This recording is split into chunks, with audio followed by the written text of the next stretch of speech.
Welcome back, everyone. Today we're going to discuss something I never thought I'd make a video tackling. Anime. Now here's the thing about me. I love films, I love movies, and I certainly love a quality TV show. If it's quality and I've got the time, I'll be sure to binge a show. This is the case for every genre except anime. Don't get me wrong, it's not that I think it's bad or anything, it's just not for me. I'd love to go into detail as to why, but that's a discussion for another time. Today we're here to talk about an anime I promised my anime-loving friends I would watch when its final season came out. And if you haven't already guessed, I'm talking about Attack on Titan. I finished Season 1 today, and I felt compelled to open up my laptop and make a review of it. Do note this review is from the perspective of someone not particularly fond of the genre, but also a person who recognizes quality when he sees it. Don't believe me? Well, the only other anime I've ever watched, also thanks to my friends, was Fullmetal Alchemist Brotherhood, a show that to this day I think is the best show I've ever seen, beating even Breaking Bad. So, spoilers for Attack on Titan Season 1 from here on out. So this is a show about humans on the brink of extinction due to giants, known as Titans. The only humans left, at least as far as the show makes aware, are all living inside these three walls. The inner city is for the elite, and those between the other walls are the commoners. The show opens with a large titan known as a Colossal, breaking a hole into the wall, unleashing the titans into their city, who eat everyone they can get their hands on, including the protagonist's mom. The protagonist, Eren Yeager, a young, overconfident, and stubborn boy, much like Edward Elric, vows to avenge his mother by slaying all the titans. He joins the military, accompanied by his adopted sister, Mikasa Ackerman, and his best friend, Armin Arlen, or however his last name goes, the Brawn and the Brains, respectively. This season follows their adventures as cadets in the military. Once it's revealed, though, that Eren can transform into a giant, the scope of the show grows significantly as it switches to dealing with the military's overall goal of retaking the land they lost to the Titans, and the growing distrust between those left alive, particularly their distrust of Eren, whose allegiances they are unsure of given his new power that they had never seen before.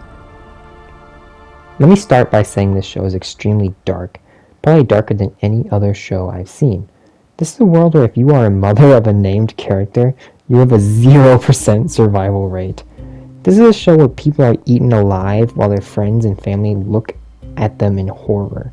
This is a show about pushing back against nature despite the odds being so heavily stacked against humanity.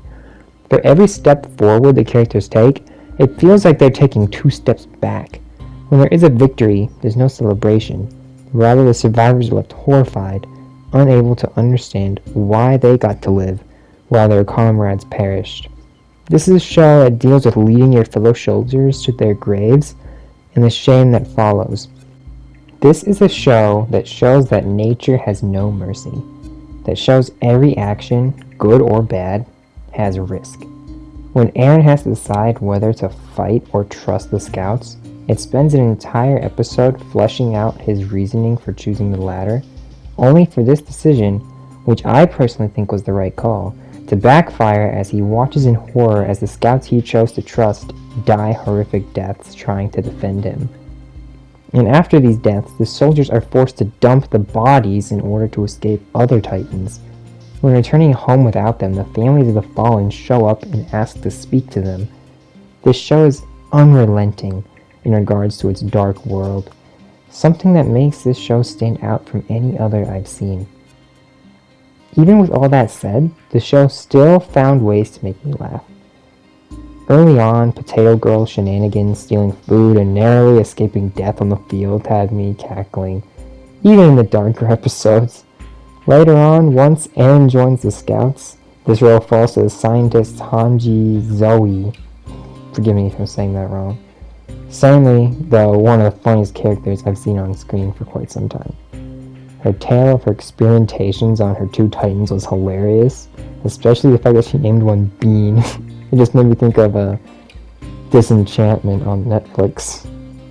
Even funnier was her heartbreaking arrival into the town, only to see them both burned to a crisp. Her reaction was a perfect blend of heartbreaking and hilarious. This is one of the show's greatest strengths thus far. It is able to execute humor without taking away from the overall seriousness that the show presents. Speaking of what the show presents, like all other shows, it doesn't present anything more than its characters. There are a crap ton of characters in this first season, many of whom die horrific deaths over the course of the first 25 episodes. In fact, there are so many that while everyone was mourning the death of Marco, I could not help but laugh because I had totally forgotten which character Marco was. Even so, I found myself liking every single character, and each time one died it hurt me, even Marcos once I realized who he was. As the commander of the scouts said, many of the recruits would die, but those who endured would become great warriors. One of these great warriors is Captain Levi. While not as fleshed out as the cadet characters, Captain Levi still managed to become one of my favorite characters in the season, as he's always strategically ahead of the people around him. And when he is around the Titans, he totally wrecks them, even gaining the upper hand on the female Titan, something his entire squad died trying to do. Another one of my favorite characters is Armin Arlet, or Arle. Again, forgive me if I'm saying it wrong. I'll be honest, he really pissed me off at first, time and time again cowering away while his friends needed him. However, this is because he's just not a fighter. He's not built for it. Rather, he's an intellectual and a strategist. And when the time came for him to be courageous in those elements, he bravely stepped up to the plate. And from that moment on, each episode I came to like him more and more, until by the end of the season he was one of my favorites. Gene Kurskitchen, again, forgive me if I'm saying it wrong, is a great character as well. He signed up hoping to get a job in the interior, hoping never to have to fight the Titans. But when he eventually does have to, and he's placed in command of the other cadets, he has to cope with ordering them quite literally to their death. His development in this season is probably the most we get from any character, as he starts out as a selfish jerk, and by the end of the season is a selfless Titan-slaying scout, who I hope rises through the ranks in the seasons to come. Now obviously, like I'm sure most people, my favorite character is Mikasa Ackerman. Her seemingly emotionless demeanor, starkly contrasted by her intense sisterly love for Eren, was very interesting to see, and his undying dedication to him was super sweet as well. She, like Captain Levi, is a total boss in combat, and her unwillingness to give up is inspiring. I cannot move on, though, without discussing the main character, Eren Yeager. While not as awesome as some of the other characters, he's still very solid, and his passionate zeal to fight the good fight, especially earlier in the season, was awesome to see. It got me rooting for him early on. But the most interesting thing about him, at least to me, is not his ability to become a Titan, is not his passionate zeal to fight, but his motivation for doing so, particularly in the final episode. Armin told him the only way to fight the monster was to become one, to fight fire with fire. While this worked, I cannot help but think that this mindset will backfire come Season 2, or maybe Season 3. And this is a plot point I'm very excited to see developed and delved into once I start the next seasons. If that's not brought up, I would honestly be really disappointed. Now, like I said, I'm no expert in anime, but at least from what I could tell, the season was animated quite well. Seeing all the cadets swing through the city like they're all Spider-Man was awesome, and the fight scenes were so cool, and the music was amazing. Whether it be a fight between a man and a Titan, or a Titan and a Titan, they were awesome. Now, I also watched the dubbed version, but as far as I could tell, it was done pretty well. I mean, I don't know what they said in Japanese, but everything they said in English made sense to me. However, not everything about this season was perfect. There are some flaws I gotta bring up. As I said, the universe they portray in this show is extremely dark. Therefore, I find it extremely hard to believe that 2 9-year-olds were able to kill 3 grown men. Not just any men, but criminals. One of them was pretty big, too. I honestly wish that they had done that better, like perhaps involving the father some way. Like, sure, this backstory did successfully explain Mikasa's devotion to Eren, and it was very emotional, and it was awesome to see for her character development, or to really just better understand who she is. But I really wish they had gone about a way that was more plausible, better fitting this dark world where evil so often and so easily triumphs over good. In a world like that, it's just hard to believe that 9-year-olds were able to pull that off.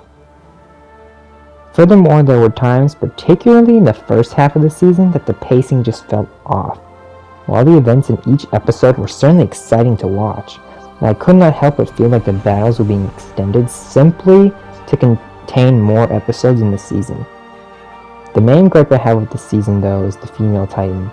Don't get me wrong, Annie is an awesome character, but from the moment she first got screen time back in the training academy, I knew she'd be a villain. Furthermore, the moment I laid eyes on the female Titan, I knew it was her. It really took away from the reveal later on, at the end of the season. Perhaps the show was meant for people who read a manga or something, meaning there was less emphasis put on this reveal, given that their intended audience already knew it. And if that's the case, I can totally let the issue slide, but until I know that, I have to mark this predictable plot twist down as a con. Luckily, the season's plot, dark setting, sense of humor, and above all, its characters more than make up for any issues I have with the season. Overall, it's one of the best opening seasons of any show I've ever seen, and trust me, I've seen many. If I had to grade Season 1 of Attack on Titan, I'd give it a strong 8.5 out of 10. I had a blast watching it, I highly recommend it, and I cannot wait to start watching Season 2 after I finish this video. Speaking of, we've reached the end of this video. Thank you for watching, please be sure to like and subscribe, and I'll see you next time.